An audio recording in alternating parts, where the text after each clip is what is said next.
I just wanna ride my bike. Yeah, I'm just sick of always watching the news. I just wanna go outside. Yeah, spend a weekend way up top with a view. Hey, what is up, everybody? You are listening to another episode of The Rim Break, where we press on the brakes a little on life and appreciate some of the businesses around us. I'm your host, Albert, and I am on my bicycle right now. Yeah, I'm an arcader right now. Pretty cool, pretty fun. I'm on my friend Adam's bike. Nice steel frame, real comfortable ride. Today we're going to be learning about the just business theory and some management, and like just dig a little deeper on Culvers, some sustainability, and yeah, all that fun stuff, and also a customer experience that I'm very excited to talk about. So let's dig into this. So just some noteworthy culture, just some leadership stuff. Right now, Culvers had a new CEO recently. CEO is Joe Koss right now, replacing the former CEO, President Phil Kaiser. Joe Koss has been comforting the team after Kaiser's death, and he's been doing a very good job comforting the team and also to continue building the franchise. So Joe has been doing an amazing job. So it started around 40 in the 1990s or mid 1990s. There was around 40 Culvers, and today there's about 660. So yeah, Joe has been doing an excellent job. And Joe was also very grateful for Phil Kaiser for showing him the ways of Culvers and mentoring him in the best way he could. They were both very, very close to each other and just really great friends. Joe Koss is keeping just quality work as well as quality food, rather than rush the growth. They're going to take it slow and just very almost like Kaizen, just do an excellent quality job with opening up each restaurant.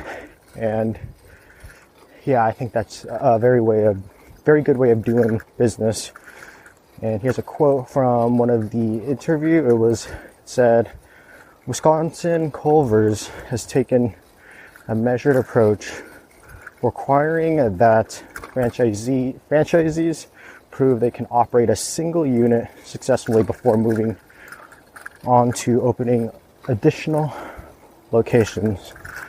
And also, growth depends on the interest from new franchises and existing franchisees.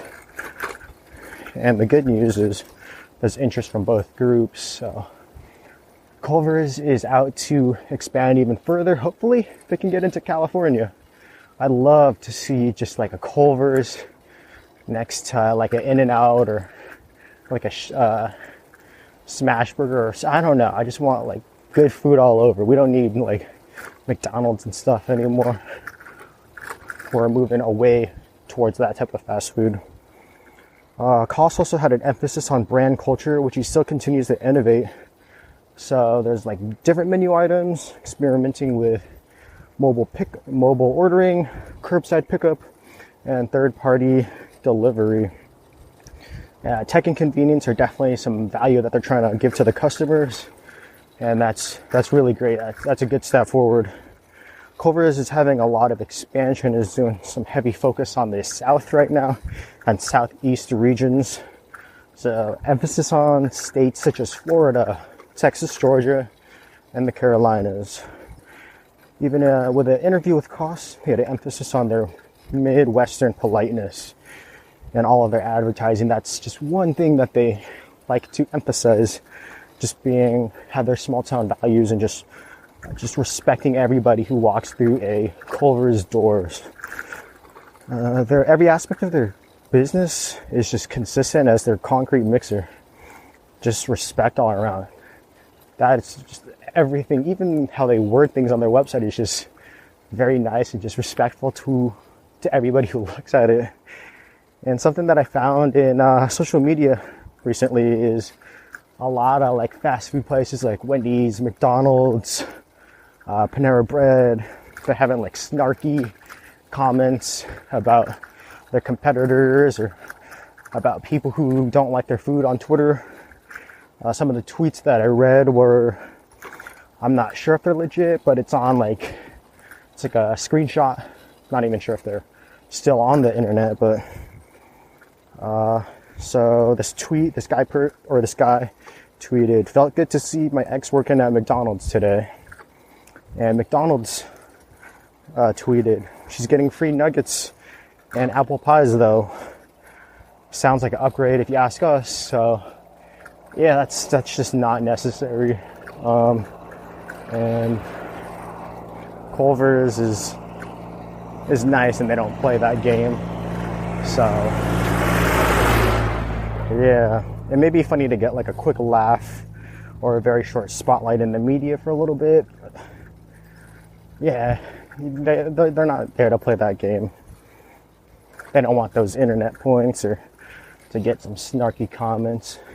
Culvers is very professional with how they run their business, and I respect that.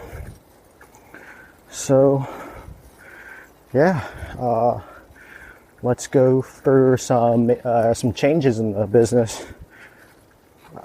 Let's start with the menu items. They just had some delicious sounding like menu items of their frozen custard. They released like 6 new custard combinations. One of them was the cappuccino crumble, blackberry cobbler, chocolate pretzel crunch, peanut butter cookie dough, dark chocolate decadence, and the peanut butter salted caramel. Yeah, those all just sound amazing, and they do a lot of really extensive research for their flavor discoveries. So it took 18 months of research to perfect the dark chocolate decadence flavor. 18 months. You would think, oh, you just get some cocoa and you mix it in. Like they perfect it. That's why their prices are a little higher too. So they use, for the dark chocolate decadence, they use 4 different cocoas and just a lot of time and research. And the menu director, Quinn Atkins, was rewarded with a warm hug from the co-founder, Craig Culver, for his great work. I saw a photo of that dark chocolate decadence, and it looks absolutely amazing. Just the consistency, the color. Yeah, as a foodie, it just looked delicious. But yeah, he does have a pretty awesome job just experimenting and trying to create new flavors. But Culver's they definitely put a lot of research and time into their menu items. So something that does not seem ready to go public does not go public yet. Okay, Culver's is doing great. And community involvement. Culver's does a lot of community involvement. They really pay attention to the source of their ingredients. Some of their actions that they partake in is raising money for the agriculture education. Some organizations that they support are the National FFA that encourages smart farming. This is definitely crucial today because we need to be very cautious and efficient of how we use our land and what we grow. Another project that they are affiliated with are the Project Blue Barns. This just shows a appreciation for the farmers that they work with. And all the farms, instead of the traditional red, they're painted in a deep, like Culver blue. And they spread these farms through social media with the hashtag, "Thank you, farmers." Culver's just has very solid connections with their farmers, and they actually care about their farmers.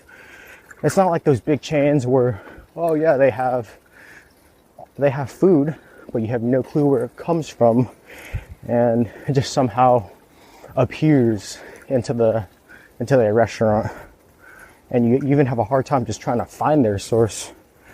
So this human connection that you see along the supply chain is just really nice to see, because you can tell that the food is not made in a lab and they're not cutting corners. Yeah, everybody does their part, and when everything works in unison, it's a very beautiful process. Customers actually do care and pay attention to the source of their food. Culvers showed support for ag education by sending a photo for the sweepstakes called Food, Family, and Future. They got over 7,500 photos from fans, and they made a beautiful interactive mosaic on their website. Highly recommend it. It's absolutely beautiful. Culvers does an outstanding job with keeping just good relations with their customers and with their suppliers. And they definitely tend for the future. And I don't think I mentioned this yet, but they donated nearly $2 million to ag educational programs, which is insane. So $2 million. That's very great. It's a lot of money. And it's a good future. It's a good cause. Sustainability. This is amazing. I have never seen like a company like take sustainability so seriously. Let's just start with their food. You know, this is what they're known for. The potatoes. You can pinpoint to where these potatoes are grown. They're Lamb Weston, Washington. Lamb Weston's pretty forward-thinking. They dedicate on reducing water, cutting down on waste, and they want to lead the food industry by practicing sustainable agriculture. Their fish, they have a wild North Atlantic cod. It's a pretty slow-growing fish, so it's pretty natural. Nothing's pumped into them. It's just the highest of quality, battered by hand, and the food is just next level. And all the food comes from certified sustainable fisheries. And the Northwoods walleye is sustainably caught from the Canadian waters of Lake Winnipeg. Let's move on to their chicken. These are American Humane certified, which means that they're raised without antibiotics, growth stimulants, and fed with a high quality vegetable diet.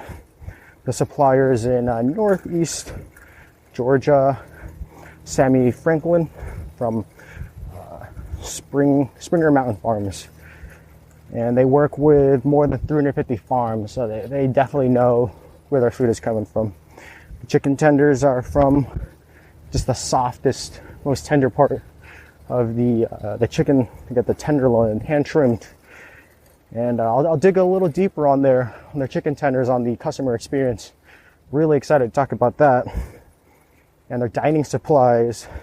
Culvers is definitely aware of their environmental impact that the customer creates as well.